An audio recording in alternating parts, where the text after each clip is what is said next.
आज आम दशम श्रेणी प्रथम भाषा ओडिया। तो यार आज आम सब्जेक्टिव तार सेट वन माने एमआईएल तुम सब्जेक्टिव सेट वन आलोचना करवा। यार नेक्स्ट यार पूर्व वीडियो में तुम एमआईएल ऑब्जेक्टिव वीडियो अपलोड कर सारी। तो यहाँ तुम सब्जेक्टिव वीडियो है। तो यहपरी भाव में तुम मु 20टी लेखाएं प्रत्येक विषय में 20टी ऑब्जेक्टिव विथ सब्जेक्टिव ऑब्जेक्टिव गोटे वीडियो आसो। तापर नेक्स्ट से ताहार सब्जेक्टिव वीडियो आसो। यहपरी तुम 20टी सेट मुझे आलोचना करी अपलोड करदेवी ये वीडियो ये चैनल रे। आ तुम तापर जो समाज संवादर जो सब विषय सब सब भिडियो सॉरी तुम आसो से गुड़िकर भी वीडियो बनईकि जो सेट सब आसो से गुड़िकर वीडियो बनईकि अपलोड करदेवी। तास आम बर्तमान आज सब्जेक्टिव आम देखने ओडियार सब्जेक्टिव देखा कौन कौन प्रश्न देती तार उत्तर सब आलोचना करने। तो है तो देख तो प्रथम प्रश्न देला प्राय 100टी शब्द उत्तर लिख। तो प्रथम प्रश्न तुम देला प्राय 100टी शब्द उत्तर लिख। कौन देला वंदे उत्कल जननी कविताटी कविंकर एक सार्थक देशात्मबोधक कविता। यह तुम प्रतिपादन कर। यह 5 मार्कर यह किंबा पठित कविता अनुसरण में वाल्मीकि आश्रमर प्रभातकालीन प्राकृतिक सौंदर्य वर्णना कर। तासम बर्तमान आम एक क नंबर प्रश्नर उत्तर देखने। वंदे उत्कल जननी कविताटी कविंकर एक सार्थक देशात्मबोधक कविता यह प्रतिपादन कर। तासम यार उत्तर देखने। तार उत्तर देख जे वंदे उत्कल जननी एक जातीयतावादी कविता यह विचार कर। तो देशात्मबोधक कविता जहाँ जातीयतावादी कविता ताहा। तो तुम कौन लिख उत्तर में जो केते जन बरपुत्र मानकर त्याग प्रचेष्टार ओडिया साहित्य समृद्ध हो उठिला सेमानक मध्यरे कांतकवि लक्ष्मीकांत महापात्र अन्यतम। भद्रक जिलार तालबदा ग्राम जन्मलाभ करथिबा एक कालजयी स्रष्टांक सृष्टि झरी पड़ुथिला देशात्मबोध आध्यात्मिकता तथा भाषा प्रीतिर बारिधारा। सारस्वत सृष्टि मध्यरे उपन्यास कणा मामू गल्प बुढ़ा शंखारी लालिका चटक चंद्रहास चंपू प्रभृति अनेक सृष्टि ओडिया साहित्य राज्य चहल सृष्टि करि परिछि। वंदे उत्कल जननी कविताटी समग्र ओडिशार जनमानस को आंदोलित करि परिथिला। जोथिपाई ओडिशा सरकार 2020 मसीहा जून 7 तारिख रे यहाकू राज्य संगीतर मान्यता प्रदान करिसंती। एही कवितारे कविंकर जातीयता भावना अति सुंदर भावरे परिप्रकाश पाइछि। तो वंदे उत्कल जननी कविताटी रे प्रतिपादरे कविंकर भरी रही जातीय भावना। तमे जगह देशात्मबोधक भावना मध्य लिखिपर। तो कवितार प्रारंभ रे कवि उत्कल जननी वंदना करने सहित सुषमा भरा प्राकृतिक सौंदर्य को कलम मुନରେ तोली धरिचंती। सारा विश्व रे उत्कलर स्थान जे स्वतंत्र ताहा एठी पठित कवितारे बेस अनुमेय करी हुए। उत्कल जननींकर शरीर को सागरर पवित्र जलराशि धोई दिए। घन वनभूमि नील पर्वतमाला पक्षीर काकली रे उत्कलर प्रकृति हुए रंगाले। मंदिरर चारुकलारे उत्कल जननी हुए विश्ववंदिता। केवल सेतिकी नुह उत्कल जननी वीर प्रसविनी कीर्ति कुशला ए उत्कल जननींकर वीर संतान मानकर असी झंकार शत्रु हृदय तोले भयंकर शंका। शत्रुर रक्तरे उत्कल जननी हुए अनुरंजित। कविंक भाषारे उत्कल सुरभर दर्पित गेहा अरिकुल शोणित चर्चित देहा विश्व भूमंडल कृतवर स्नेहा जननी जननी जन। पुनश्च अनेक कवि तथा बरपुत्र माने ए पवित्र उत्कल माटी जन्म नहीं उत्कल जननीर गौरव एवं श्री वृद्धि करिसंती। उत्कल जननी को विश्व पूजनिया विश्ववंदनिया भावरे सारा विश्व रे परिगणित करिसंती। उत्कलर ज्ञान गारिमा को विश्व दरबार रे परिप्रकाश करी उत्कल कीर्तिर श्री वृद्धि साधन करिसंती। मुनि ऋषि मानकर पवित्र वासस्थान तथा तीर्थ मानकर संगम स्थल ए पुण्य उत्कल माटी सर्वदा धन्य। समस्त को ता कोଳରେ स्थान दे से शरण दात्री भावरे चिर नमस्या। कविंक भाषारे କବିକୁଳ ମୌଳି ସୁନନ୍ଦନ ବନ୍ଦ୍ୟା ଭୁବନ ବିଘୋଷିତ କୀର୍ତ୍ତି ଅନିନ୍ଦ୍ୟା। ତ କବିକୁଳ ମୌଳି ସୁନନ୍ଦନ ବନ୍ଦ୍ୟା ଭୁବନ ବିଘୋଷିତ କୀର୍ତ୍ତି ଅନିନ୍ଦ୍ୟା ଧନ୍ୟେ ପୁଣ୍ୟେ ଚିରଶରଣ୍ୟେ ଜନନୀ ଜନନୀ ଜନନୀ।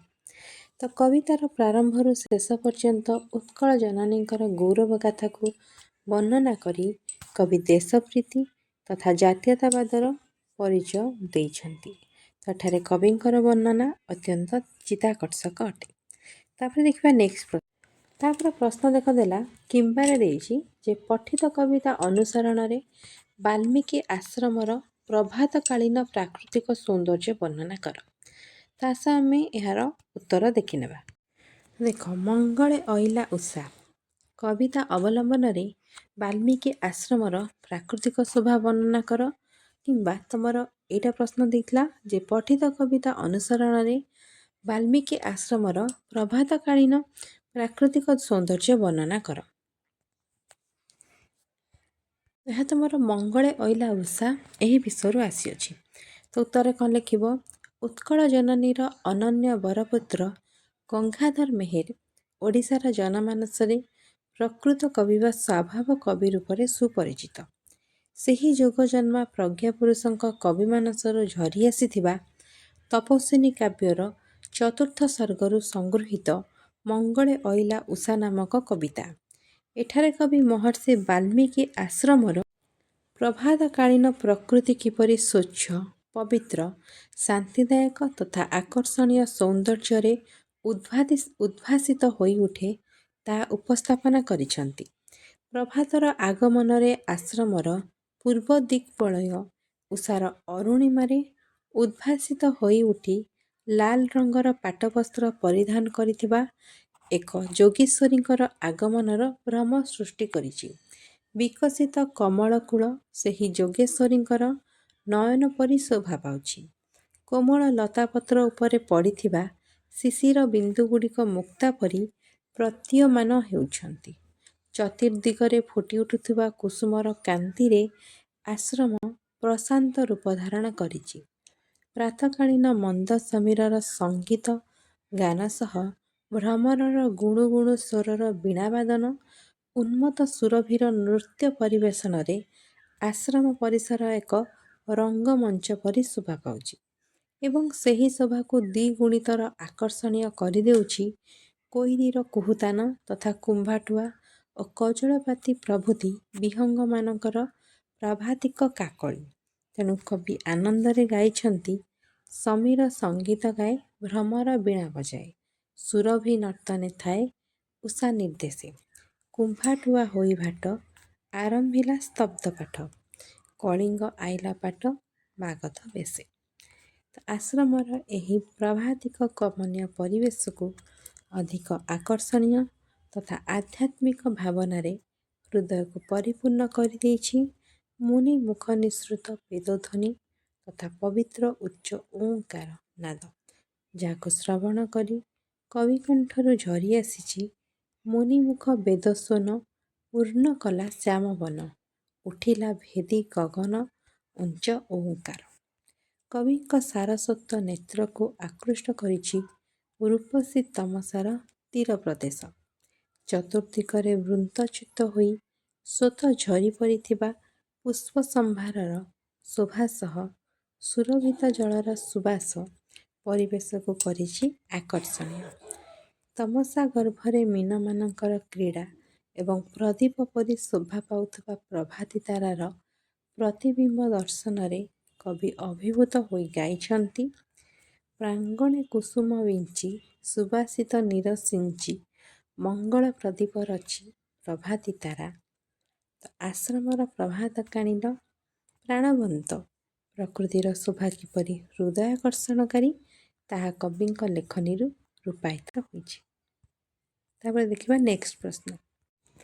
ଖ ନମ୍ବର ପ୍ରଶ୍ନ ହେଲା ଗ୍ରାମର ଶିକ୍ଷିତ ଲୋକମାନଙ୍କ ସମ୍ପର୍କରେ କହିବାକୁ ଯାଇ ଲେଖକ କୃଷ୍ଣଙ୍କ ବିଷୟରେ ଅବତାରଣା କରିବାର କାରଣ କ'ଣ? ତା ସହ ଆମେ ଏହି ପ୍ରଶ୍ନର ଉତ୍ତର ଦେଖିନେବା। 6 ନମ୍ବର ପ୍ରଶ୍ନ ହେଲା ପଲ୍ଲୀର ଶିକ୍ଷିତ ସମ୍ପ୍ରଦାୟ ଓ ଶ୍ରୀକୃଷ୍ଣଙ୍କ ମଧ୍ୟରେ ତୁଳନା କେତେଦୂର ଯୁକ୍ତିଯୁକ୍ତ ପଠିତ ପ୍ରବନ୍ଧକୁ ଅନୁସରଣ କରି ଆଲୋଚନା କର। କିମ୍ବା ଗ୍ରାମର ଶିକ୍ଷିତ ଲୋକମାନଙ୍କ ସମ୍ପର୍କରେ କହିବାକୁ ଯାଇ ଲେଖକ କୃଷ୍ଣଙ୍କ ବିଷୟରେ ଅବତାରଣା କରିବାର କାରଣ କ'ଣ? ତ ଉତ୍ତରରେ କ'ଣ ଲେଖିବ? ପ୍ରସିଦ୍ଧ ଐତିହାସିକ ଓ ପ୍ରାବନ୍ଧିକ କୃଷ୍ଣଚନ୍ଦ୍ର ପାଣିଗ୍ରାହୀ ମୟୂରଭଞ୍ଜ ଜିଲ୍ଲାର ଖିଚିଙ୍ଗରେ ଜନ୍ମଗ୍ରହଣ କରିଥିଲେ। ଓଡ଼ିଆ ସାହିତ୍ୟ ଜଗତର ଜଣେ ମୌଳିକ ପ୍ରାବନ୍ଧିକ ଭାବରେ ତାଙ୍କ ସ୍ଥାନ ସ୍ୱତନ୍ତ୍ର। ସତ୍ୟ ସହିତ ତଥ୍ୟର ସମନ୍ୱୟ, ଅକାଟ୍ୟ ଯୁକ୍ତି, ମନ୍ତ୍ର ଗମ୍ଭୀର ଭାଷା ତାଙ୍କ ପ୍ରବନ୍ଧକୁ ମର୍ଯ୍ୟାଦାବନ୍ତ କରିଛି। ଜନ୍ମଭୂମି ପ୍ରବନ୍ଧଟି ତାଙ୍କ ରଚିତ ପ୍ରବନ୍ଧ ମାନସ ପୁସ୍ତକର ସଂଗୃହୀତ। ଆଲୋଚ୍ୟ ପ୍ରସଙ୍ଗରେ ଜନ୍ମଭୂମିକୁ ଅଣଦେଖା କରିଥିବା ଯୁଗାବତାର ଶ୍ରୀକୃଷ୍ଣଙ୍କ ଦୁରାବସ୍ଥା ଏଠିରେ ବର୍ଣ୍ଣିତ। ଶ୍ରୀକୃଷ୍ଣ କିଏ? ହୋଇପାରନ୍ତି ଯୁଗାବତାର, କିନ୍ତୁ ତାଙ୍କର ବାଲ୍ୟକାଳ କଟିଥିଲା ଯଶୋଦା ଓ ନନ୍ଦଙ୍କ କୋଳରେ, ଗୋପୀ ଗୋପାଳଙ୍କ ମେଳରେ, ଗୋପଧେନୁଙ୍କ କ୍ଷୀର ଲହୁଣୀରେ। 3 ଦିନକୁ କଣ୍ଟ ଦେଇ ସେ ମଥୁରା ଗଲେ, ଆଉ ଫେରିଲେ ନାହିଁ। ତାଙ୍କ ବିନା ନନ୍ଦ ଯଶୋଦା ଅନ୍ଧୀଭୂତ ହେଲେ। ପ୍ରେମ ସ୍ୱରୂପା ରାଧା ଝୁରି ଝୁରି ଦିନାକ୍ଷୀଣ ହେଲେ। ଝୁରିଲେ 16 ସହସ୍ର ଗୋପୀ, ଝୁରିଲେ ଗୋପବାଳା, ଝୁରିଲା ଗୋପପୁର। ଠିକ୍ ସେମିତି ପଲ୍ଲୀ ମାଟିରେ ପିଲାଟିଏ ଉଚ୍ଚ ଶିକ୍ଷା ପାଇଁ ସହରକୁ ଯାଏ। ସମସ୍ତଙ୍କ ମନରେ ଖୁସିର ଲହରୀ। ତାକୁ ନେଇ କେତେ ସ୍ୱପ୍ନ ଦେଖନ୍ତି ପଲ୍ଲୀବାସୀ। କିନ୍ତୁ ଉଚ୍ଚ ଶିକ୍ଷା ଲାଭ ପରେ ଉଚ୍ଚ ପଦବୀରେ ରହି ସେ ଜନ୍ମଭୂମିଠାରୁ ଦୂରେଇ ଯାଏ। ଜନ୍ମଭୂମିକୁ ନ ଫେରିବାର ବହୁ କାରଣ ଦର୍ଶାଏ। କିନ୍ତୁ ଆଭିଜାତ୍ୟପୂର୍ଣ୍ଣ ଜୀବନ ହିଁ ତାକୁ ବାଟବଣା କରେ। ଆଧୁନିକ ସମାଜର ପରମ୍ପରାର ସ୍ରୋତରେ ସେ ଭାସିଯାଏ। ସହରର ବିଳାସମୟ ଜୀବନ ପଲ୍ଲୀ ମାଟିରେ ଦୁର୍ଲଭ। ବରଂ ପଲ୍ଲୀ ମାଟିର କର୍ମ ଯୋଜନାରେ ଅଛି କାୟକ୍ଳେଶ। ସେଦିନ ଶ୍ରୀକୃଷ୍ଣ ମଧ୍ୟ ଦ୍ୱାରକାରେ ଅବସ୍ଥାପନା କରିଥିଲେ କାୟକ୍ଳେଶ ଭୟରେ, ଆଭିଜାତ୍ୟର ମୋହରେ। ବିଶାଳ ରାଜ୍ୟ, ଅପରିସୀମ ବିଭବ, ନଭଶ୍ଚୁମ୍ବୀ ଅଟ୍ଟାଳିକା, ଅଷ୍ଟପାଟବଂଶୀ ଓ ଅଗଣିତ ପୁତ୍ରକନ୍ୟାଙ୍କୁ ପାଇ ଶ୍ରୀକୃଷ୍ଣ ଜନ୍ମଭୂମି ଗୋପପୁରକୁ ଭୁଲିଗଲେ। ଜନ୍ମଭୂମି ପ୍ରତି ବିଶ୍ୱାସଘାତକତା କରିବାର ଫଳସ୍ୱରୂପ ଦ୍ୱାରକା ଜଳମଗ୍ନ ହେଲା। ପ୍ରଭାସ ତୀର୍ଥର ଏକକାର ବନରେ ଉତ୍ତର ପୁରୁଷଗଣ ମଦ୍ୟପାନ କରି ପରସ୍ପର ହଣାହଣି ହୋଇ ଧ୍ୱଂସ ହେଲେ। ସର୍ବହରା ଶ୍ରୀକୃଷ୍ଣ ଅବସାଦଗ୍ରସ୍ତ ମନରେ ଶ୍ରାନ୍ତକ୍ଳାନ୍ତ ଶରୀରକୁ ଢାଳି ଦେଇଥିଲେ ଶିଆଳି ଲଟାରେ। ଗୋପପୁରର ଚର୍ମପାଦୁକା ପରି କଠିନ ପାଦ ଦ୍ୱାରକାର ରାଜଭୋଗରେ ନବପଲ୍ଲବ ପରି ରକ୍ତାଭ ପାଲଟି ଯାଇଥିଲା। ସେହି ପାଦକୁ ହରିଣ କର୍ଣ୍ଣର ଭ୍ରମରେ ଜାରାଶବର ଶର ନିକ୍ଷେପ କଲା ଓ ଶ୍ରୀକୃଷ୍ଣଙ୍କ ଜୀବନର ଶେଷ ଯବନିକା ପତନ ହେଲା। ତ ଲେଖକଙ୍କ ମତରେ ଯେଉଁ ଶିକ୍ଷିତ ଗୋଷ୍ଠୀ ଜନ୍ମଭୂମିକୁ ଅବହେଳା କରିବେ, ସେମାନଙ୍କୁ ଶ୍ରୀକୃଷ୍ଣ ପରି ଦୁର୍ଦ୍ଦଶା ଭୋଗିବାକୁ ପଡ଼ିବ। ତାପରେ ଦେଖିବା ନେକ୍ସଟ ପ୍ରଶ୍ନ। କିମ୍ବାରେ ଦେଲା ବିବେକାନନ୍ଦଙ୍କୁ ସମାଜ ସଂସ୍କାର ପାଇଁ ପ୍ରେରଣା ଦେଇଥିବା ଘଟଣାବଳୀ ସମ୍ପର୍କରେ ଆଲୋଚନା କର। ତ ଆସ ଆମେ ଏହାର ଉତ୍ତର ଦେଖିନେବା। କ'ଣ ଲେଖିବ? ଦେଖ, ବିବେକାନନ୍ଦ ସନ୍ନ୍ୟାସୀ ନ ହୋଇ କାହିଁକି ସମାଜ ସଂସ୍କାରକ ହୋଇଥିଲେ ଆଲୋଚନା କର। କିମ୍ବା ଯଦି ପଡ଼େ, କେଉଁ କେଉଁ ଘଟଣାବଳୀ ବିବେକାନନ୍ଦଙ୍କୁ ଗୃହତ୍ୟାଗୀ ସନ୍ନ୍ୟାସୀ ପରିବର୍ତ୍ତେ ସମାଜ ସଂସ୍କାରକ ହେବାରେ ସହାୟକ ହୋଇଥିଲା ଆଲୋଚନା କର। କିମ୍ବା ବିବେକାନନ୍ଦଙ୍କୁ ସମାଜ ସଂସ୍କାର ପାଇଁ ପ୍ରେରଣା ଦେଇଥିବା ଘଟଣାବଳୀ ସମ୍ପର୍କରେ ଆଲୋଚନା କର। ଏଇ ଯଦି ପ୍ରଶ୍ନଗୁଡ଼ିକ ପଡ଼ିଥିବ, ତାର ଏଇ ଗୋଟିଏ ଉତ୍ତର ହେବ। କ'ଣ ଲେଖିବ ଉତ୍ତରରେ? ବିଜ୍ଞାନ, ଦର୍ଶନ, ସମାଜ, ସାହିତ୍ୟ, ସଂସ୍କୃତି ଆଦି ବିଭିନ୍ନ କ୍ଷେତ୍ରରେ ମନନଶୀଳ ପ୍ରବନ୍ଧ ରଚନା କରି ଶରତ କୁମାର ମହାନ୍ତି ଆଧୁନିକ ଓଡ଼ିଆ ପ୍ରବନ୍ଧ ସାହିତ୍ୟକୁ ରଦ୍ଧିମନ୍ତ କରିଛନ୍ତି। ନରେନ୍ଦ୍ର ବିବେକାନନ୍ଦ ପ୍ରବନ୍ଧଟି ତାଙ୍କ ରଚିତ ଛତ୍ରପତି ବିବେକାନନ୍ଦ ପୁସ୍ତକରୁ ସଂଗୃହୀତ। ବିବେକାନନ୍ଦ କାହିଁକି ସନ୍ନ୍ୟାସୀ ନ ହୋଇ ସମାଜ ସଂସ୍କାରକ ହେଲେ, ଲେଖକ ତାହା ଏଠାରେ ଉପସ୍ଥାପନା କରିଛନ୍ତି। ଗୁରୁ ରାମକୃଷ୍ଣ ନରେନଙ୍କ ଭିତରେ ଆବିଷ୍କାର କରିଥିଲେ ବିବେକାନନ୍ଦଙ୍କୁ। ବିବେକାନନ୍ଦଙ୍କର ଇଚ୍ଛା ଥିଲା ଜଣେ ବିଶିଷ୍ଟ ସନ୍ନ୍ୟାସୀ ହୋଇ ଶୁକଦେବଙ୍କ ଭଳି ନିର୍ବିକଳ୍ପ ସମାଧିରେ ବୁଡ଼ିଯିବାକୁ। ବିବେକାନନ୍ଦଙ୍କର ଏ ମନୋଭାବ ଦେଖି ରାମକୃଷ୍ଣ ତାଙ୍କୁ ଧିକ୍କାର କରି କହିଥିଲେ, ଭାବିଥିଲେ ତୁ ଗୋଟିଏ ପ୍ରକାଣ୍ଡ ବରଗଛ ପରି ହେବୁ ଏବଂ ତୋ ଛାଇରେ ହଜାର ହଜାର ମଣିଷ ଆଶ୍ରୟ ପାଇବେ। କିନ୍ତୁ ତୁ ତା ନ ହୋଇ ନିଜର ମୁକ୍ତି ଚାହୁଁଛୁ। ଗୁରୁଙ୍କର କଠୋର ନିର୍ଦ୍ଦେଶ ବିବେକାନନ୍ଦଙ୍କର ଗତିପଥ ବଦଳାଇଥିଲା। ମନୁଷ୍ୟ ସେବା ହିଁ ଈଶ୍ୱର ସେବା। ଏହି ଭାରତୀୟ ମହାନ ଦର୍ଶନକୁ ଜୀବନର ଲକ୍ଷ୍ୟ ଭାବରେ ସେ ଗ୍ରହଣ କଲେ। ବିଶାଳ ଭାରତବର୍ଷର ଜନତାଙ୍କର ଅବସ୍ଥା ସମ୍ପର୍କରେ ଜାଣିବା ତାଙ୍କର ପ୍ରଥମ କାମ ବୋଲି ବିବେକାନନ୍ଦ ବିବେଚନା କଲେ। ପ୍ରଥମେ ସେ ହିମାଳୟ ଅଭିମୁଖେ ଯାତ୍ରା କଲେ। ଦିନ ଦିନ ଉପବାସ ଓ ପଥଶ୍ରାନ୍ତ ଫଳରେ ଆଶ୍ରମକୁ ଫେରି ପୁଣି ଥରେ ଯାତ୍ରା କଲେ। ଦରିଦ୍ର ଲୋକଙ୍କ ଅବସ୍ଥା ଅଙ୍ଗେ ଲିଭେଇଲେ। ସେନାପତି ଯୁଦ୍ଧଭୂମିରେ ଚତୁର୍ଦିଗକୁ ନିରୀକ୍ଷଣ କଲା ପରେ ସେ ପଦବଜ୍ରରେ ସମଗ୍ର ଭାରତବର୍ଷକୁ ଭ୍ରମଣ କଲେ। ଦେଖିଲେ କୁଢ଼ କୁଢ଼ ଆବର୍ଜନା ସମାଜକୁ ନଷ୍ଟ କରୁଛି। ସେଗୁଡ଼ିକୁ ସଫା କରିବାକୁ ହେଲେ ଶିକ୍ଷାର ପ୍ରସାର ଓ ଦାରିଦ୍ର୍ୟକୁ ଦୂର କରିବାକୁ ପଡ଼ିବ। ନିଃସ୍ୱ ସନ୍ନ୍ୟାସୀଙ୍କ ପକ୍ଷେ ଏହା କିପରି ସମ୍ଭବ? ସେ ଚିନ୍ତା କଲେ ଲୋକଙ୍କ ମନକୁ ପରିବର୍ତ୍ତନ କରିବାକୁ ପଡ଼ିବ। ତେଣୁ ସେ ଧନୀ ଦରିଦ୍ର ଜାତି ନିର୍ବିଶେଷରେ ସମସ୍ତଙ୍କ ସଂସ୍ପର୍ଶରେ ଆସିଲେ। ଭୋକିଲା ଲୋକଙ୍କ ଦୁଃଖରେ ତାଙ୍କ ହୃଦ ବିଗଳିତ ହେଲା। ଦିନେ ଗୋଟିଏ ସାନ୍ତାଳ ପରିବାର ଅତିଥି ହୋଇ ତାର ଦୁରବସ୍ଥା ଦେଖି ଦୁଃଖରେ ଭାଙ୍ଗି ପଡ଼ିଲେ। ସାନ୍ତାଳକୁ କିଛି ସାହାଯ୍ୟ କରି ନ ପାରିବା କ୍ଷୋଭରେ ବାଘର ଶିକାର ହେବା ପାଇଁ ଜଙ୍ଗଲକୁ ପଳାଇଲେ। ବାଘ ତାଙ୍କୁ ଦେଖି ମଧ୍ୟ କିଛି କ୍ଷତି କରିନଥିଲା। ଏହି ଘଟଣା ବିବେକାନନ୍ଦଙ୍କ ମନରେ ଭାବାନ୍ତର ସୃଷ୍ଟି କରିଥିବ ନିଶ୍ଚୟ। ସ୍ଖଳନଠାରୁ ନିଜକୁ ଦୂରେଇ ରଖିବାକୁ ସେ ସର୍ବଦା ଚେଷ୍ଟା କରୁଥିଲେ। ରାଜପୁତାନାରେ ଆୟୋଜିତ ସଭାରେ ବାଇଜୀଙ୍କୁ ଦେଖି ସେ ବିବ୍ରତ ହୋଇପଡ଼ିଥିଲେ। ପର ମୁହୂର୍ତ୍ତରେ ବାଇଜୀଙ୍କ ସଙ୍ଗୀତ ତାଙ୍କ ମନରେ ଏକ ବିରାଟ ପରିବର୍ତ୍ତନ ଆଣିଥିଲା। ସାରା ଭାରତ ଭ୍ରମଣ କରି ବିବେକାନନ୍ଦ ଅନୁଭବ କଲେ ଦାରିଦ୍ର୍ୟ ଦାନବର ରାଜତ୍ୱ। ଲୋକଙ୍କ ମନରେ ଶ୍ରଦ୍ଧା ସହାନୁଭୂତି ସେବାଦୀ ମନୋଭାବର ଘୋର ଅଭାବ। ଏସବୁ ଦିଗ ପ୍ରତି ସେ ଯତ୍ନଶୀଳ ହେଲେ। ମଣିଷର ମନକୁ ବଦଳାଇବାକୁ ହେବ ଏବଂ ପୁରୁଣା ସମାଜକୁ ଭାଙ୍ଗି ନୂତନ ସମାଜ ଗଢ଼ିବାକୁ ହେବ। ତେଣୁ ସମାଜ ସଂସ୍କାରକ ଭାବରେ ବିବେକାନନ୍ଦ ଅବତୀର୍ଣ୍ଣ ହେଲେ। ତାପର ପ୍ରଶ୍ନ ଦେଲା 2 ନମ୍ବର କରେ ଦେଲା ପ୍ରାୟ 100ଟି ଶବ୍ଦରେ ସଂପ୍ରସଙ୍ଗ ସରଳାର୍ଥ ଲେଖ। ଏହା 5 ନମ୍ବର। ବାଜିଥିଲେ ଚୂର୍ଣ୍ଣ ବା ପାତାଳେ ଭଜିଥିବ ବିନ୍ଧ୍ୟଭାନୁ ତୋଷି ହେଲେ ବଞ୍ଚାଇ ଦଇ ବଜେ। ତାସ ଆମେ ଏହାର ସରଳାର୍ଥ ଦେଖିବା। ତା ଉତ୍ତରରେ କ'ଣ ଲେଖିବ? ବାଜିଥିଲେ ଚୂର୍ଣ୍ଣ ପାତାଳେ ଭଜିଥିବ ବିନ୍ଧ୍ୟଭାନୁ ତୋଷି ହେଲେ ବଞ୍ଚାଇ ଦଇ ବଜେ। ଉତ୍ତରରେ କ'ଣ ଲେଖିବ? ବାଜିଥିଲେ ... ଦଇ ବଜେ। ତ ବାଜିଥିଲେ ... ଦଇ ବଜେ। ଉକ୍ତ ପଦ୍ୟାଂଶଟି ରାଘବଙ୍କ ଲଙ୍କା ଯାତ୍ରା ଅନୁକୂଳ ଶୀର୍ଷକ କବିତାରୁ ଆସିଅଛି। ଏଠାରେ କବି ସମ୍ରାଟ ଉପେନ୍ଦ୍ର ଭଞ୍ଜ ରାବଣର ବାର୍ତ୍ତା ଶୁଣି ଅଙ୍ଗଦ ପ୍ରକାଶ କରିଥିବା ପ୍ରତିକ୍ରିୟା ସମ୍ପର୍କରେ ବର୍ଣ୍ଣନା କରିଛନ୍ତି। ଅଙ୍ଗଦ ଥିଲେ ବାନର ରାଜା ବାଳୀଙ୍କର ପୁତ୍ର। ବାଳୀଙ୍କୁ ରାମଚନ୍ଦ୍ର ବଧ କରିଥିଲେ। ତେଣୁ ପିତାଙ୍କ ଶତ୍ରୁ ପ୍ରତି ଭକ୍ତି କରିବା ପୁଣ୍ୟ କାର୍ଯ୍ୟ ନୁହେଁ ବୋଲି ରାବଣ ଶୁକ ଓ ସାରଣଙ୍କ ଦ୍ୱାରା ଅଙ୍ଗଦଙ୍କ ଉଦ୍ଦେଶ୍ୟରେ ବାର୍ତ୍ତା ପଠାଇଥିଲେ ଏବଂ ଶ୍ରୀରାମଙ୍କ ସହ ବିବାଦ ସୃଷ୍ଟି କରି ପିତୃବ୍ୟ ତଥା ବାନର ସେନା ସହ ପ୍ରତ୍ୟାବର୍ତ୍ତନ କରିବାକୁ ବାର୍ତ୍ତା ମାଧ୍ୟମରେ ପରାମର୍ଶ ଦେଇଥିଲେ। କିନ୍ତୁ ଅଙ୍ଗଦ ସେହି ବାର୍ତ୍ତା ଶୁଣି ପ୍ରତିକ୍ରିୟାଶୀଳ ହୋଇ ଶୂନ୍ୟକୁ ଏକ ଚପେଟାଘାତ କରିଥିଲେ। ବଜ୍ରତୁଲ୍ୟ ସେହି ଆଘାତ ଯଦି ଦୂତଦ୍ୱୟଙ୍କ ଦେହରେ ବାଜିଥାନ୍ତା ତାହେଲେ ସେମାନେ ମୃତ୍ୟୁବରଣ କରିଥାନ୍ତେ।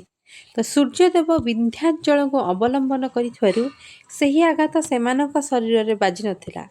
ଫଳରେ ଦୈବବଶତଃ ସେମାନେ ସଶରୀରେ ଲଙ୍କା ଫେରିଯାଇଥିଲେ ଏବଂ ଅଙ୍ଗଦଙ୍କର ଏହି ପ୍ରତିକ୍ରିୟା ବିଷୟରେ ଲଙ୍କାପତି ରାବଣଙ୍କୁ ଅବଗତ କରାଇଥିଲେ। ତାପରେ ଦେଖିବା ନେକ୍ସଟ ପ୍ରଶ୍ନ। ତାପରେ କିମ୍ବାର ସରଳାର୍ଥ ଦେଲା ଆଧ୍ୟାତ୍ମିକ ଉଚ୍ଚାଙ୍ଗ ଭାବ ବେଳେ ବେଳେ ତାଙ୍କ ସୃଷ୍ଟିକୁ ଅନନ୍ୟ କରିଛି। ତାର ଉତ୍ତରରେ କ'ଣ ଲେଖିବ? ଆଧ୍ୟାତ୍ମିକ ଉଚ୍ଚାଙ୍ଗ ଭାବ ବେଳେ ବେଳେ ତାଙ୍କ ସୃଷ୍ଟିକୁ ଅନନ୍ୟ କରିଛି। ଉତ୍ତରରେ କ'ଣ ଲେଖିବ? ଆଧ୍ୟାତ୍ମିକ ଉଚ୍ଚାଙ୍ଗ ... ଅନନ୍ୟ କରିଛି। ଉକ୍ତ ଗଦ୍ୟାଂଶଟି ପରିମାର୍ଜିତ ସମ୍ପାଦନା ମଣ୍ଡଳୀ ଦ୍ୱାରା ପ୍ରସ୍ତୁତ ଜୀବନୀ ଓ ସାହିତ୍ୟକୃତି ଆଧାରିତ କାନ୍ତକବି ଲକ୍ଷ୍ମୀକାନ୍ତ ମହାପାତ୍ର ଶୀର୍ଷକରୁ ଆସିଅଛି। ଆଲୋଚ୍ୟ ଅଂଶଟିରେ ସମ୍ପାଦନା ମଣ୍ଡଳୀ କାନ୍ତକବିଙ୍କ ସାହିତ୍ୟ ସୃଷ୍ଟିର ଅନନ୍ୟ ଭାବନା ସମ୍ପର୍କରେ ଦର୍ଶାଇଛନ୍ତି। କାନ୍ତକବିଙ୍କ ସାହିତ୍ୟ ସମ୍ଭାରଗୁଡ଼ିକୁ ଆଲୋଚନା କଲେ ଏହା ସ୍ୱତଃ ପରିଦୃଶ୍ୟ ହୋଇଥାଏ ଯେ ସେ ଜଣେ ବିଶିଷ୍ଟ ସାରସ୍ୱତ ସାଧକ। ଗଳ୍ପ ପ୍ରବନ୍ଧ ଉପନ୍ୟାସ ଆଦି ରଚନା କରିଥିବା ଏହି ସରସ୍ୱତୀଙ୍କର ବରପୁତ୍ର ଜଣକ ଲାଳିକା ରଚନା ଭିନ୍ନ ଅନେକ ହାସ୍ୟ ଉଦ୍ଦୀପକ ରଚନା ମଧ୍ୟ ଲେଖିଛନ୍ତି। କାନ୍ତକବିଙ୍କର ଅନେକ ରଚନା ମଧ୍ୟରେ ଆଧ୍ୟାତ୍ମିକ ଉଚ୍ଚାଙ୍ଗ ଭାବ ଦେଖିବାକୁ ମିଳେ। ତାଙ୍କର ଆଧ୍ୟାତ୍ମିକ ଗୀତଗୁଡ଼ିକ ସଂକଳନ ଜୀବନ ସଙ୍ଗୀତ। ଏହା ଦେଶ ଜାତିର ବନ୍ଦନାମୂଳକ କବିତାବଳୀର ସମୃଦ୍ଧ। କାନ୍ତକବି ଲକ୍ଷ୍ମୀକାନ୍ତ ମହାପାତ୍ର ଥିଲେ ବୈଷ୍ଣବ। ତେଣୁ ତାଙ୍କ ଲେଖାବଳୀର ସ୍ୱଦେଶପ୍ରାଣତା ଓ ଆଶାବାଦୀର ଝଲକ ସହିତ ସୌନ୍ଦର୍ଯ୍ୟାଶ୍ରିତ ମହାନ ଭାବନାରାଜି ସର୍ବତ୍ର ପ୍ରକାଶ ପାଇଛି। ଆଧ୍ୟାତ୍ମିକ ଉଚ୍ଚାଙ୍ଗ ଭାବ ସାହିତ୍ୟ ପୃଷ୍ଠାକୁ ଅନନ୍ୟ କରିପାରିଥିଲେ ମଧ୍ୟ ଓଡ଼ିଆ ସାହିତ୍ୟର ସମସ୍ତ ବିଭାଗରେ ଲେଖନୀ ଚାଳନା କରି କାନ୍ତକବି ଆଜି ଯଶ ଦେହେ ଆୟୁଷ୍ମାନ ହୋଇ ରହିଛନ୍ତି ଓଡ଼ିଆ ଜାତି ନିକଟରେ। ତ ଆସ ଦେଖିନେବା ପରବର୍ତ୍ତୀ ପ୍ରଶ୍ନ। ଖ ନମ୍ବରରେ ଦେଲା ପ୍ରାୟ 100ଟି ଶବ୍ଦର ଉତ୍ତର ଦିଅ ଯେ ମେଳାର ଅନୁଭୂତି ବର୍ଣ୍ଣନା କରି ସାଙ୍ଗ ନିକଟକୁ ପତ୍ର ଲେଖିବ କିମ୍ବା କରୋନା ମହାମାରୀ ସମୟରେ ତୁମ ଅଞ୍ଚଳକୁ ଫେରୁଥିବା ପ୍ରବାସୀମାନଙ୍କ ପାଇଁ ଏକ ସଂଘବଦ୍ଧ କେନ୍ଦ୍ର ସ୍ଥାପନ କରାଯାଇ ଜିଲ୍ଲାପାଳଙ୍କୁ ଦରଖାସ୍ତଟିଏ ଲେଖ କିମ୍ବା ନିମ୍ନ ପ୍ରଦତ୍ତ ଅନୁଚ୍ଛେଦଟି ପଢ଼ି ତଳେ ଦିଆଯାଇଥିବା ପ୍ରଶ୍ନଗୁଡ଼ିକର ଉତ୍ତର ଲେଖ। ଆଉ ପ୍ରତି ଉତ୍ତରର ପ୍ରାୟ 25ଟି ଶବ୍ଦ ମଧ୍ୟରେ ହେବା ଆବଶ୍ୟକ। ତ ଆସ ଆମେ ପ୍ରଥମେ ମେଳାର ଅନୁଭୂତି ବର୍ଣ୍ଣନା କରି ତମ ସାଙ୍ଗ ନିକଟକୁ ଗୋଟେ ପତ୍ର ଆମେ ଲେଖିବା। ଉତ୍ତରରେ କ'ଣ ଲେଖିବ? ପୁସ୍ତକ ମେଳା ଦେଖିବାର ଅନୁଭୂତି ବର୍ଣ୍ଣନା କରି ନିଜ ବନ୍ଧୁଙ୍କ ନିକଟକୁ ପତ୍ର। ଯେକୌଣସି ମେଳା ଦେଇଥିଲେ ତ ତମର ବିଜ୍ଞାନ ମେଳା ବି ଲେଖିପାରିବ, ପୁସ୍ତକ ମେଳା ବି ଲେଖିପାରିବ ହେଲା। ତ ଉତ୍ତରରେ କ'ଣ ଲେଖିବ? ଏହିପରି ଲେଖିବ, ପ୍ରିୟ ଅଭିଜିତ, ତମ ସାଙ୍ଗ ନାଁ ତା ନାଁ ଦେଇକି ଲେଖିବ।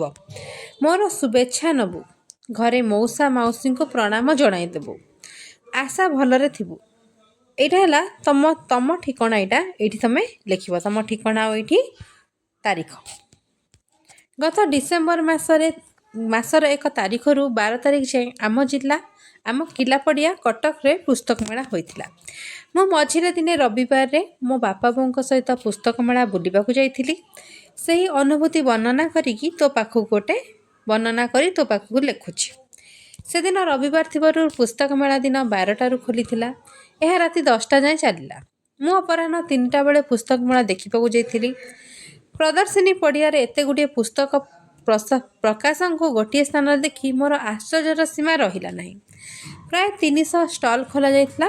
ଓଡ଼ିଶାର ବିଭିନ୍ନ ଅଞ୍ଚଳରେ ଥିବା ପୁସ୍ତକ ପ୍ରକାଶକଙ୍କ ସହିତ ଓଡ଼ିଶା ବାହାରୁ ମଧ୍ୟ ବହୁ ପ୍ରକାଶକ ଏଠାରେ ଷ୍ଟଲ୍ ଖୋଲିଥିଲେ। ସବୁ ଷ୍ଟଲ୍କୁ ବୁଲି ସାରିବା ବେଳକୁ ସନ୍ଧ୍ୟା 6ଟା ହୋଇଯାଇଥିଲା। ମୁଁ ସେହି ପୁସ୍ତକ ମେଳାରୁ ଅନେକ ଗପ ବହି ଆଉ କୁଇଜ୍ କିଣି ଆଣିଲି। ରବିବାର ଥିବାରୁ ଗ୍ରାହକମାନଙ୍କର ବେଶ ଭିଡ଼ ହୋଇଥିଲା। ମେଳାର ପରିସରରେ ବିଭିନ୍ନ ଦିନ ସାହିତ୍ୟ ଆଲୋଚନା ଚକ୍ର ଅନୁଷ୍ଠିତ ହେଉଥାଏ। ସେଦିନ ଶିଶୁ ସାହିତ୍ୟର ଏକ ଆଲୋଚନା ଚକ୍ର ଟିକି ଦୁନିଆ ତରଫରୁ ଆୟୋଜନ ହୋଇଥାଏ।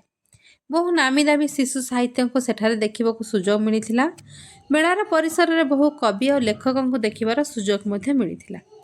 ଆସନ୍ତା ବର୍ଷ ଏହି ସମୟରେ ତୁ ଆମ ଘରକୁ ଆସିବୁ। ସାଙ୍ଗ ହୋଇ ସେଠାରେ ଆମେ ବୁଲିବାକୁ ଯିବା ଆଉ ବହି ମଧ୍ୟ କିଣିବା। ଚିଠି ପାଇଁ ଚିଠି ଦେବୁ। ତୋର ସାଙ୍ଗ ଆଶୁତୋଷ। ତ ଠିକଣା ପ୍ରେରକ ଅର୍ଥ ଯିଏ ପଠେଇବେ। ତାଙ୍କ ନାଁ ହେଲା ଆଶୁତୋଷ। ତାଙ୍କ ଘର ଠିକଣା ଆଉ ସେଇଟା ତମେ ବାଁ ପଟେ ଲେଖିବ। ଗ୍ରାହକ ଯିଏ ପାଇବେ ତାଙ୍କ ନାଁ ହେଲା ଅଭିଜିତ ସ୍ୱାଇଁ। ତ ତମ ସାଙ୍ଗ ନାଁ, ତାଙ୍କ ଠିକଣା ଏହିପରି ଭାବରେ ତମେ ଲେଖିବ। ତାପରେ ଦେଖିବା ନେକ୍ସଟ ପ୍ରଶ୍ନ। ଆମେ ବର୍ତ୍ତମାନ ଏହାର ଅନୁଚ୍ଛେଦଟିକୁ ଦେଖିନେବା। ତ ଦେଖ, ଅନୁଚ୍ଛେଦଟା ଦେଲା ନିମ୍ନ ପ୍ରଦତ୍ତ ଅନୁଚ୍ଛେଦଟି ପଢ଼ି ତଳେ ଦିଆଯାଇଥିବା ପ୍ରଶ୍ନଗୁଡ଼ିକର ଉତ୍ତର ଲେଖ। ପ୍ରତିଟି ଉତ୍ତର ପ୍ରାୟ 25ଟି ଶବ୍ଦ ମଧ୍ୟରେ ହେବା ଆବଶ୍ୟକ। ତାହେଲେ ଗୋଟେ ପ୍ରଶ୍ନର ଉତ୍ତର କେତେ ହେବ? 2 ମାର୍କ ଲେଖାଏଁ। 5ଟି ପ୍ରଶ୍ନର ଉତ୍ତର ତମେ 10 ମାର୍କ ପାଇବ। ତ ଅନୁଚ୍ଛେଦଟି କ'ଣ ଅଛି ନା ଜ୍ଞାନୋନ୍ନତିର એકમાତ୍ର ଉପାୟ ହେଉଛି ଶିକ୍ଷା। ଶିକ୍ଷା ଅଭାବରେ ମନୁଷ୍ୟ ଅନ୍ଧ ଆଉ ମନୁଷ୍ୟ ହେଉଛି ପଶୁ। ଶିକ୍ଷା ଅଭାବରେ କି ପୁରୁଷ କି ରମଣୀ ଅର୍ଥ ନାରୀ, କି ଧନୀ କି ଦରିଦ୍ର, ସମସ୍ତଙ୍କ ପକ୍ଷରେ ଶିକ୍ଷା ଅବଶ୍ୟ ଲଭ୍ୟ। ଅବସ୍ଥା ଭେଦ ହେତୁରୁ ସମସ୍ତଙ୍କ ପକ୍ଷରେ ସମାନ ଶିକ୍ଷା ସମ୍ଭବପର ହୋଇ ନପାରେ। ଯେଉଁମାନଙ୍କର ସଙ୍ଗତି ଓ ସୁଯୋଗ ଅଛି ସେମାନେ ଉଚ୍ଚ ଶ୍ରେଣୀର କାବ୍ୟ, ଦର୍ଶନ, ବିଜ୍ଞାନ, ଜ୍ୟୋତିଷର ଆଲୋଚନାରେ ଜୀବନ ଉତ୍ସର୍ଗ କରି କୃତାର୍ଥ ହୁଅନ୍ତି ଓ ସମାଜକୁ କୃତାର୍ଥ କରନ୍ତି। କିନ୍ତୁ ସଂସାରରେ ସମସ୍ତଙ୍କ ଭାଗ୍ୟରେ କି ତାହା ଘଟିପାରେ? ପୃଥିବୀର 12 ଅଣା ଲୋକ ଉଦର ଜ୍ୱାଳାରେ ଓ ପରିବାର ପ୍ରତିପାଳନା ଚିନ୍ତାରେ ଅସ୍ଥିର। ତେଣୁ ସେମାନେ ଜ୍ଞାନ ବିଜ୍ଞାନ ଚର୍ଚ୍ଚାରେ ଜୀବନ ଦେବେ କିପରି? ତାହା ବୋଲି ଶିକ୍ଷା ଦ୍ୱାରା ସେମାନଙ୍କ ପକ୍ଷରେ ଏକାବେଳେ ରୁଦ୍ଧ ଏକଥା ବୋଲିବା ଅସଙ୍ଗତ। ମନୁଷ୍ୟର ଅବଶ୍ୟ ଜ୍ଞାତବ୍ୟ କେତେଗୁଡ଼ିଏ ସାଧାରଣ ବିଷୟ ଅଛି, ତାହା ଯେପରି ସମସ୍ତ ଲାଭ କରିପାରନ୍ତି ସେଥିପ୍ରତି ଦୃଷ୍ଟି ରଖିବା ସର୍ବତୋଭାବେ ବିଧେୟ। ଯେପରି ଇତିହାସ, ଭୂଗୋଳ, ଗଣିତ, ବିଜ୍ଞାନ ପ୍ରଭୃତିରେ ସାଧାରଣ ଜ୍ଞାନ ପ୍ରତ୍ୟେକ ବ୍ୟକ୍ତି ପକ୍ଷରେ ପ୍ରୟୋଜନୀୟ। ପରନ୍ତୁ ଧର୍ମ ସମ୍ବନ୍ଧୀୟ ଓ ନୀତି ବିଷୟକ ପୁସ୍ତକ ଓ ସୁରୁଚି ସମ୍ପନ୍ନ କାବ୍ୟ ଉପନ୍ୟାସାଦି ପାଠ ନ କଲେ ହୃଦୟ ଉନ୍ନତି ହୁଏ ନାହିଁ, ରୁଚି ମାର୍ଜିତ ହୁଏ ନାହିଁ, ଭାବ ବିକଶିତ ହୁଏ ନାହିଁ। ସୁତରାଂ ଏଗୁଡ଼ିକ ମଧ୍ୟ ଅତ୍ୟାବଶ୍ୟକ।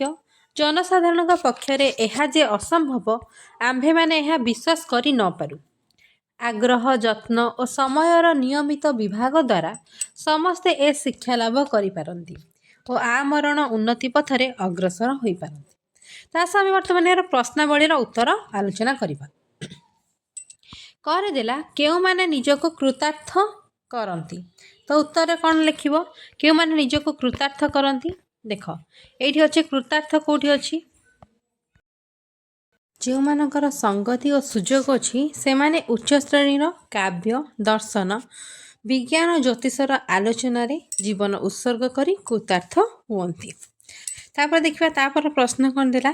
ଦେଖ ତାପରେ ପ୍ରଶ୍ନ ଦେଲା ଜ୍ଞାନ ଚର୍ଚ୍ଚାରେ ବାଧା ସୃଷ୍ଟି ହୁଏ କାହିଁକି? ତ ଉତ୍ତରରେ କ'ଣ ଲେଖିବ? ଦେଖ ପୃଥିବୀର 12 ଲୋକ ଉଦର ଜ୍ୱାଳାରେ ଓ ପରିବାର ପ୍ରତିପାଳନା ଚିନ୍ତାରେ ଅସ୍ଥିର। ତେଣୁ ସେମାନେ ଜ୍ଞାନ ବିଜ୍ଞାନ ଚର୍ଚ୍ଚାରେ ତାଙ୍କର କ'ଣ ହୁଏ? ବାଧା ସୃଷ୍ଟି ହୋଇଥାଏ। ତାପରେ ଦେଖିବା ନେକ୍ସଟ ପ୍ରଶ୍ନ କ'ଣ ଦେଲା?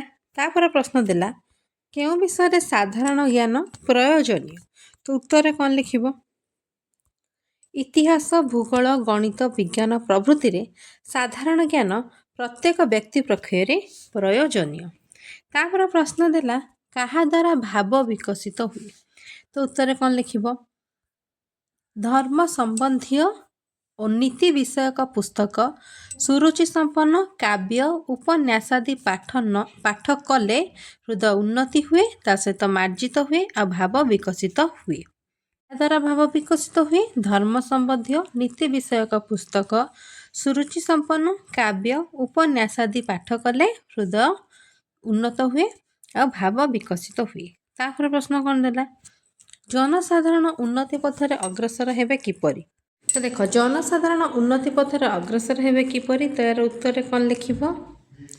ଆଗ୍ରହ ଯତ୍ନ ସମୟର ନିୟମିତ ବିଭାଗ ଦ୍ୱାରା ଏ ସମସ୍ତେ ଶିକ୍ଷା ଲାଭ କରିପାରନ୍ତି ଓ ଆମରଣ ଉନ୍ନତି ପଥରେ ଅଗ୍ରସର ହୋଇପାରନ୍ତି। ତାପରେ ଦେଖିବା ନେକ୍ସଟ ପ୍ରଶ୍ନ। 3 ନମ୍ବର ପ୍ରଶ୍ନ ଦେଲା ପ୍ରାୟ 200ଟି ଶବ୍ଦରେ ଯେକୌଣସି ଗୋଟିଏ ପ୍ରସଙ୍ଗରେ ପ୍ରବନ୍ଧ ଲେଖ। କରେ ହେଲା କମ୍ପ୍ୟୁଟର, ଘରେ ହେଲା ଯୌତୁକ ପ୍ରଥା, ଗରେ ହେଲା ସ୍ୱଚ୍ଛ ଭାରତ ଅଭିଯାନ। ତା ସହ ଆମେ ଦେଖିନେବା ଫାଷ୍ଟ କମ୍ପ୍ୟୁଟରରେ କ'ଣ କ'ଣ ଲେଖିବ? ଉପକ୍ରମ ଯେପରି କମ୍ପ୍ୟୁଟରର ସୃଷ୍ଟି ତଥା ଇତିହାସ ଲେଖିବ। ଏହାର ପ୍ରକାର ଭେଦ କ'ଣ ଲେଖିବ? ଏହାର ଉପଯୋଗିତା ତାପରେ ଉପସଂହାର ଲେଖିବ। ତା ସହ ଆମେ ବର୍ତ୍ତମାନ କମ୍ପ୍ୟୁଟରର ପ୍ରବନ୍ଧଟି ଦେଖିବା। କମ୍ପ୍ୟୁଟର ତ ଉପକ୍ରମ ଲେଖିବ, କମ୍ପ୍ୟୁଟରର ସୃଷ୍ଟି ତଥା ଇତିହାସ ଲେଖିବ, ଏହାର ପ୍ରକାର ଭେଦ ଏହାର ଉପଯୋଗିତା ଓ ଏହାର ଉପସଂହାର।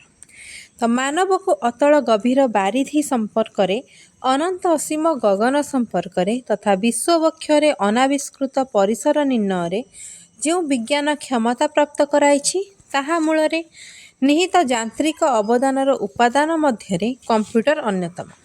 ଅଧୁନା ଜଟିଳ ତଥା ବ୍ୟସ୍ତବହୁଳ କର୍ମଚଞ୍ଚଳ ମାନବକୁ ବିବିଧ ସମସ୍ୟାର ସମାଧାନ କ୍ଷେତ୍ରରେ କମ୍ପ୍ୟୁଟର ସାହାଯ୍ୟ ଅବର୍ଣ୍ଣନୀୟ। ସଭ୍ୟତାର କ୍ରମୋନ୍ନତି ପଥରେ ଗତିଶୀଳ ମାନବ ଉଦ୍ଭାବନା କଲା ସଂଖ୍ୟା ଗଣନା ପଦ୍ଧତି। ଏଥିରୁ ହିଁ ଗଣିତ ଶାସ୍ତ୍ରର ସୃଷ୍ଟି ହେଲା। ଏହି ଶାସ୍ତ୍ର ସାହାଯ୍ୟରେ ଯୋଗ ବିୟୋଗ ହରଣ ଗୁଣନ ଆଦି କାର୍ଯ୍ୟର ସମାଧାନ ହୋଇପାରିଲା।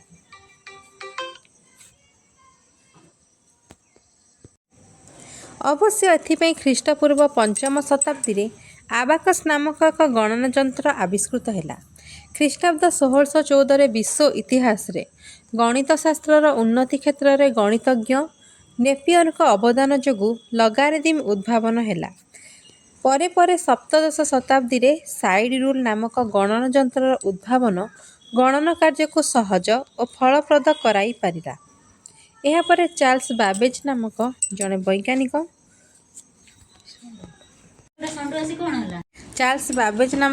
ବୈଜ୍ଞାନିକ ଉତ୍କୃଷ୍ଟମାନର ହିସାବ ଯନ୍ତ୍ର ଉଦ୍ଭାବନ କଲେ। ଆଧୁନିକ କମ୍ପ୍ୟୁଟର, ଯାହାର ଅନ୍ୟ ନାମ ଗଣନାକାରୀ ଯନ୍ତ୍ର, ତାହାର ମୌଳିକ ତତ୍ତ୍ୱ ବାବେଜ୍ଙ୍କର ଉଦ୍ଭାବିତ ତଥ୍ୟ ଉପରେ ପର୍ଯ୍ୟବସିତ ଥିବାରୁ ତାଙ୍କୁ କମ୍ପ୍ୟୁଟରର ଜନ୍ମଦାତା କୁହାଯାଏ। ତେବେ 1935 ମସିହା ବେଳକୁ ଇଲେକ୍ଟ୍ରୋନିକ୍ସ କମ୍ପ୍ୟୁଟର ଏବଂ 1944 ମସିହାରେ ଆମେରିକାର ବୈଜ୍ଞାନିକ ଅଧ୍ୟାପକ ଆଇକେନ୍ ବିଦ୍ୟୁତ୍ ଚାଳିତ କମ୍ପ୍ୟୁଟର ଉଦ୍ଭାବନ କଲେ। କ୍ରମେ କ୍ରମେ ଏହି କ୍ଷେତ୍ରରେ ଉତ୍ତରୋତ୍ତର ଉନ୍ନତି ସଂଶୋଧିତ ହୋଇ ଆଜି ଅତି ଉନ୍ନତମାନର କମ୍ପ୍ୟୁଟର ଉଦ୍ଭାବନ ହୋଇପାରିଛି, ଯାହା ଏକ ସେକେଣ୍ଡରେ ନିର୍ଭୁଲ ଓ ଦକ୍ଷତାର ସହ 10 ଲକ୍ଷ ହିସାବ କରିପାରେ। ତେବେ କମ୍ପ୍ୟୁଟର ଦୁଇ ପ୍ରକାରର, ଯଥା ଡିଜିଟାଲ ଏବଂ ଆନାଲୋଗ। ଡିଜିଟାଲ କମ୍ପ୍ୟୁଟର ଗାଣିତିକ ହିସାବଗୁଡ଼ିକ କଲାବେଳେ ଆନାଲୋଗ କମ୍ପ୍ୟୁଟର ରୋବୋଟ ପରି କାର୍ଯ୍ୟ କରେ। କମ୍ପ୍ୟୁଟର ମଧ୍ୟରେ 5 ଗୋଟି ବିଭାଗ ଥାଏ। ଏହି ବିଭାଗଗୁଡ଼ିକ ହେଲା ନିବେଶ ବିଭାଗ, ସ୍ମୃତି ବିଭାଗ, ଗାଣିତିକ ବିଭାଗ, ନିର୍ଗମ ଏବଂ ନିୟନ୍ତ୍ରଣ ବିଭାଗ। ଏହି ବିଭାଗଗୁଡ଼ିକ ସାହାଯ୍ୟରେ ତାହା କାର୍ଯ୍ୟକ୍ଷମ ହୋଇଥାଏ। ସଂକ୍ଷେପରେ ଲେଖିଲେ ନିବେଶ ବିଭାଗ ସାହାଯ୍ୟରେ ଏହା ସୂଚନା ଗ୍ରହଣ କରିଥାଏ। ଏହି ସୂଚନା ମୁଖ୍ୟତଃ ଦୁଇ ପ୍ରକାର, ଗୋଟିଏ ପ୍ରୋଗ୍ରାମ ଓ ଅନ୍ୟଟି ତଥ୍ୟ।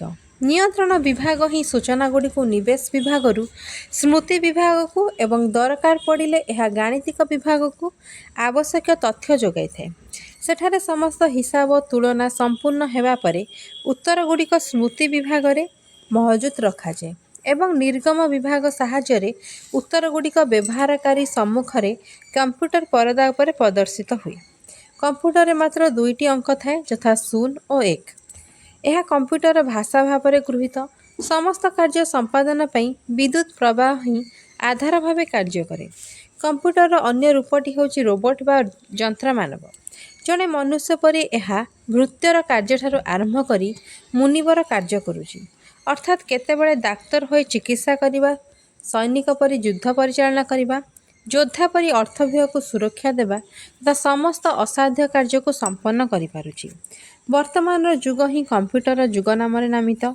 କମ୍ପ୍ୟୁଟର ବ୍ୟତିରେକ ଶିକ୍ଷା, କୃଷି, ବାଣିଜ୍ୟ, ପରିବହନ, ସମ୍ବାଦ ସରବରାହ ଓ ଅନେକ ଦୈନନ୍ଦିନ ଗୁରୁତ୍ୱପୂର୍ଣ୍ଣ କାର୍ଯ୍ୟନିର୍ବାହ ସମ୍ପୂର୍ଣ୍ଣ ଅସମ୍ଭବ।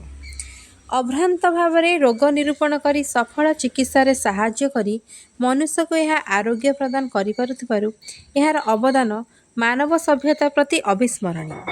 ତେବେ ପରିତାପର ବିଷୟ, ମନୁଷ୍ୟ ଏହାର ଦୁରୁପଯୋଗ କରି ବିଶ୍ୱରେ ଧ୍ୱଂସାତ୍ମକ କାର୍ଯ୍ୟ କରୁଅଛି।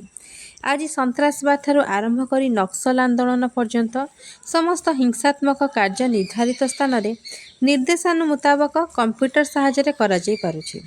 ରିମୋଟ ଦ୍ୱାରା ବୋମା ବିସ୍ଫୋରଣ ନିର୍ଭୁଲ ଭାବେ ହୋଇପାରୁଛି। ତେବେ ଏସବୁ ଧ୍ୱଂସାତ୍ମକ କାର୍ଯ୍ୟ ପାଇଁ କମ୍ପ୍ୟୁଟର ନୁହେଁ, ମାନବର ମନ୍ଦ ପ୍ରବୃତ୍ତି ହିଁ ଦାୟୀ। ଯାହା ହେଲେ ମଧ୍ୟ ମାନବ ସଭ୍ୟତାର ଅଭ୍ୟୁଦୟ କ୍ଷେତ୍ରରେ କମ୍ପ୍ୟୁଟର ଅବଦାନ ଅବର୍ଣ୍ଣନୀୟ। ମାନବକୁ ଗ୍ରହାନ୍ତର ଯାତ୍ରାରେ ସଫଳତା ପ୍ରଦାନ କରିଥିବା କମ୍ପ୍ୟୁଟରର ସଦୁପଯୋଗ ହେଲେ ଏହା ଦିନେ ନା ଦିନେ ଧରାଧାମକୁ ଆନନ୍ଦମୟ କରି ଗଢ଼ି ତୋଳିବ। ତାପରେ ଦେଖିବା ପରବର୍ତ୍ତୀ ପ୍ରବନ୍ଧ। ପ୍ରଶ୍ନଟି ଦେଲା ଯୌତୁକ ପ୍ରଥାର ପ୍ରବନ୍ଧ ଲେଖିବା। ପ୍ରଥମେ କ'ଣ ଲେଖିବ? ଯୌତୁକ କ'ଣ? ଯୌତୁକର ଇତିହାସ, ଯୌତୁକର ପରିଣତି, ସଂସ୍କାରକ ଗଣ, ଉପସଂହାର। ତାସ ଆମେ ଏହାର ଉତ୍ତର ଦେଖିନେବା। ଯୌତୁକ ପ୍ରଥା। ଯୌତୁକ କ'ଣ? ଯୌତୁକର ଇତିହାସ, ଯୌତୁକର ପରିଣତି, ସଂସ୍କାରକ ଗଣ, ଉପସଂହାର। ତ ଝିଅଟିଏ ବାହା ହେଲେ ତାକୁ ଖୁସିରେ ବାପା ମା କିଛି ଉପହାର ଦିଅନ୍ତି। ଏହା ହିଁ ଯୌତୁକ। ଏଇ ଦେବାଟା ବାପା ମାଙ୍କର ଖୁସି ଉପରେ ଦିନେ ନିର୍ଭର କରୁଥିଲା। ମାତ୍ର ଆଜି ବରର ଖୁସିକୁ ଜୟ କରିବାକୁ ଯୌତୁକ ଦିଆଯାଉଛି। ଦିନେ ଦିଆଯାଉଥିଲା ଖୁସିରେ, ଆଜି ଦାବି କରି ଜୋର ଜବରଦସ୍ତ ଆଦାୟ କରାଯାଉଛି। ତେଣୁ ଏହା ସାମାଜିକ କଳଙ୍କର ରୂପ ନେଇଛି।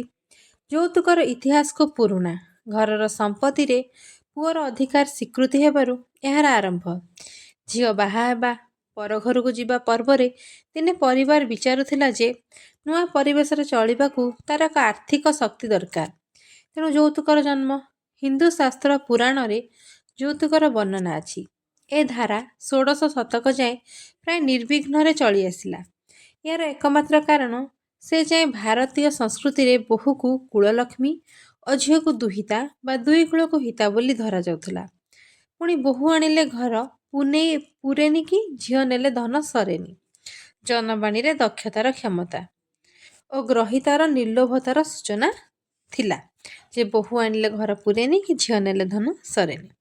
ଦେଶରେ ପାଶ୍ଚାତ୍ୟ ଶିକ୍ଷାର ପ୍ରଚାର ହେଲା। ଲୋକମାନେ ବସ୍ତୁବାଦୀ ହେଲେ। ଅର୍ଥଲିପ୍ସା ବଢ଼ିଲା। ଝିଅକୁ ପଣ୍ୟ ବୋଲି ଧରାଗଲା। ତେଣୁ ବରପଣ ଦାବି ହେଲା। ଯେଉଁ ବର ଯେତେ ପଢ଼ିଛି ସେତେ ଦାମିକା ଚାକିରି କରିଛି ସେ ସେତେ ଅଧିକ ଦାବି କଲା। ପୁଅର ପଢ଼ା ପଇସା ସେ ଆଦାୟ କରୁଥିଲା ଶ୍ୱଶୁର ଘରୁ। ଆଜିକାଲି ଏ ଯୌତୁକ ଏକ ସାମାଜିକ କଳଙ୍କ ରୂପରେ ଦେଖାଦେଲାଣି। ଏହାର ଦାଉରେ ବହୁ ଗରିବ ବାପା ମା ଝିଅକୁ ବାହା ଦେଇ ପାରୁନାହାନ୍ତି। ପୁଣି ଯେଉଁମାନେ ବାହା ଦେଉଛନ୍ତି ଯୌତୁକରେ ସର୍ବଶାନ୍ତ ହେଉଛନ୍ତି।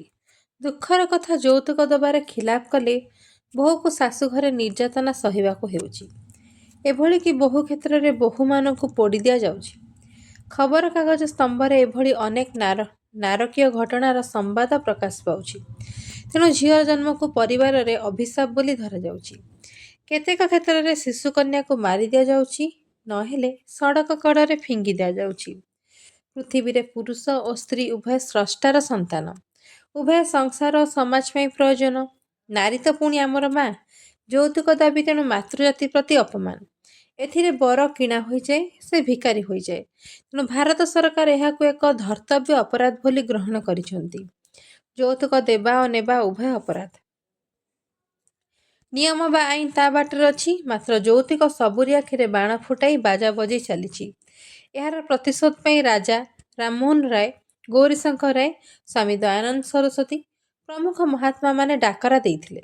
ତଥାପି ଏହାର ବିଲୋପ ଘଟିନାହିଁ।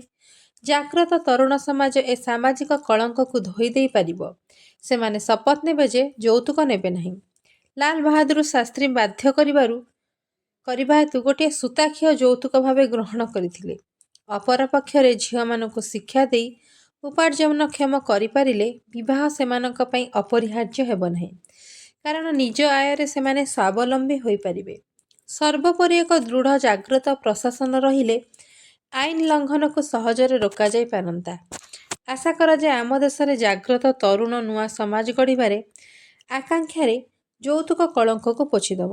ଆଶା କରାଯାଏ ଆମ ଦେଶର ଜାଗ୍ରତ ତରୁଣ ନୂଆ ସମାଜ ଗଢ଼ିବାର ଆକାଂକ୍ଷାରେ ଯୌତୁକ କଳଙ୍କକୁ ପୋଛିଦେବେ। ତାପରେ ଦେଖିବା ନେକ୍ସଟ ପ୍ରଶ୍ନ।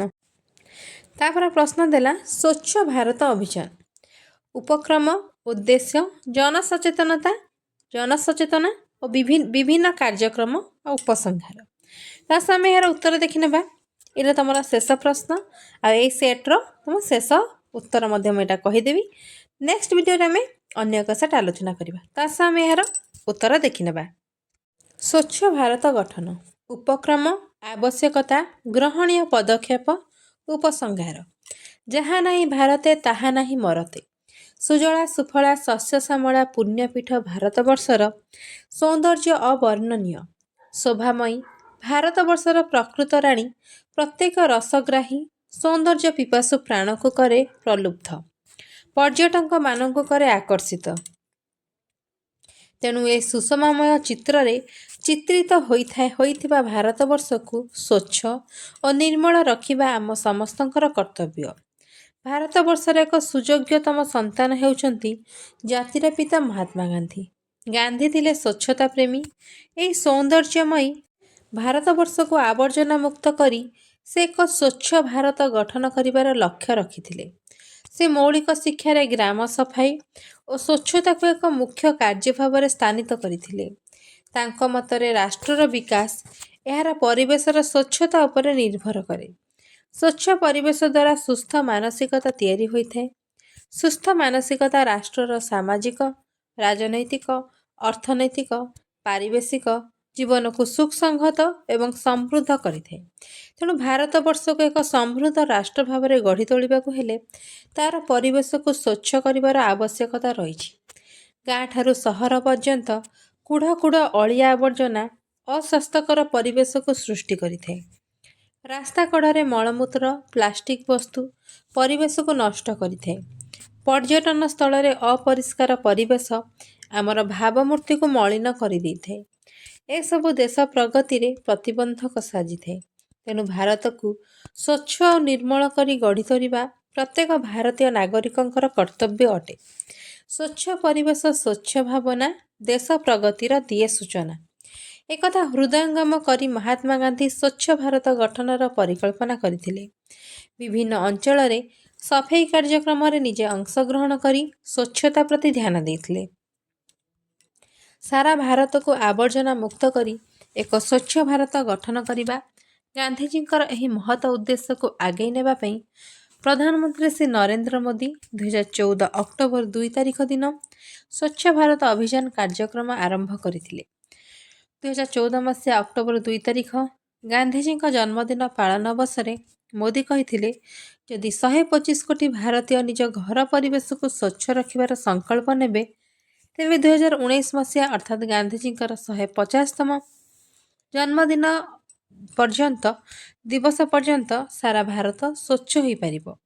ଆଉ ଏହା ହେବ ଗାନ୍ଧିଜୀଙ୍କ ପ୍ରତି ପ୍ରକୃତ ଶ୍ରଦ୍ଧାଞ୍ଜଳି। ସେହିଦିନଠାରୁ ଅକ୍ଟୋବର 2 ତାରିଖ ଅର୍ଥାତ୍ ଗାନ୍ଧୀ ଜୟନ୍ତୀ ଦିବସକୁ ସ୍ୱଚ୍ଛତା ଦିବସ ରୂପେ ପାଳନ କରାଯାଇଛି।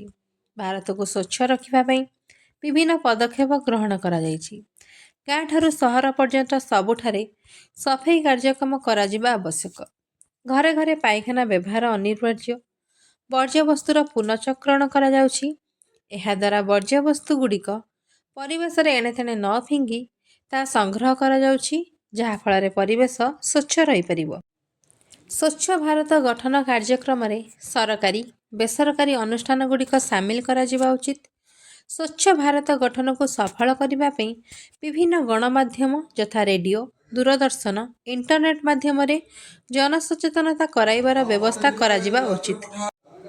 କେବଳ ଆଇନ ପ୍ରଣୟନ କରି ଏହି କାର୍ଯ୍ୟକ୍ରମକୁ କ୍ରିୟାଶୀଳ କରିପାରିବ ନାହିଁ। ପ୍ରତ୍ୟେକ ବ୍ୟକ୍ତି ନିଜେ ସ୍ୱଚ୍ଛ ରହିବା ସହିତ ନିଜ ପରିବାରର ସ୍ୱଚ୍ଛତା ପ୍ରତି ଦୃଷ୍ଟି ଦେଲେ ତାହା ସମାଜ ଉପରେ ପ୍ରଭାବ ପଡ଼ିପାରିବ। ଏହା ବ୍ୟକ୍ତିଗତ ନୁହେଁ, ସାମୂହିକ ଉଦ୍ୟମରେ ହିଁ ସଫଳ ହୋଇପାରିବ। ସ୍ୱଚ୍ଛତା କେବଳ ବାହାରୁ ନୁହେଁ, ଅନ୍ତରରୁ ହେବା ଆବଶ୍ୟକ। ଏହା ଥିଲା ଆମ ଜାତିର ପିତା ମହାତ୍ମା ଗାନ୍ଧୀଙ୍କ ବାଣୀ। ଗାନ୍ଧିଜୀଙ୍କ ସ୍ୱପ୍ନକୁ ଆଗେଇବାର ଲକ୍ଷ୍ୟ ନେଇ ପ୍ରଧାନମନ୍ତ୍ରୀ ନରେନ୍ଦ୍ର ମୋଦି ଅକ୍ଟୋବର 2 ତାରିଖ ଦିନ ସାରା ଭାରତ ବର୍ଷରେ ସ୍ୱଚ୍ଛ ଭାରତ ଅଭିଯାନ ଆରମ୍ଭ କରିଥିଲେ, ଯାହା ଏବେ ସମଗ୍ର ଦେଶ ପାଇଁ ଏକ ଆହ୍ୱାନ ପାଲଟି ଯାଇଛି। ଆଉ ଭାରତକୁ ସ୍ୱଚ୍ଛ ଓ ନିର୍ମଳ କରିବାକୁ ଆଗେଇ ଆସିଛନ୍ତି ବହୁ ସରକାରୀ ଏବଂ ବେସରକାରୀ ସ୍ୱେଚ୍ଛାସେବୀ ଅନୁଷ୍ଠାନ। ଭାଇ ଭଉଣୀଏ ନେବ ଶପଥ ସ୍ୱଚ୍ଛ ରଖିବା ଆମ ଭାରତ। ତ ଏହା ଥିଲା ତୁମର MIL ସେଟ୍ 1 ଆମେ କ୍ୱେଶ୍ଚନ୍ ଆନ୍ସର ସବଜେକ୍ଟିଭର ଲଙ୍ଗ କ୍ୱେଶ୍ଚନ୍ ଗୁଡ଼ିକ ଆମେ ଆଲୋଚନା କଲେ। ନେକ୍ସଟ ଭିଡ଼ିଓରେ ଅନ୍ୟ ଏକ ବିଷୟର ଅବଜେକ୍ଟିଭ ତାପରେ ସବଜେକ୍ଟିଭ ଏହିପରି ଭାବରେ ଆମେ ତୁମର ସେଟ୍ ଗୁଡ଼ିକ ସବୁ ଆଲୋଚନା କରିନେବା ତୁମ ପରୀକ୍ଷା ପର୍ଯ୍ୟନ୍ତ। ରହିଲି, ଜୟ ଜଗନ୍ନାଥ।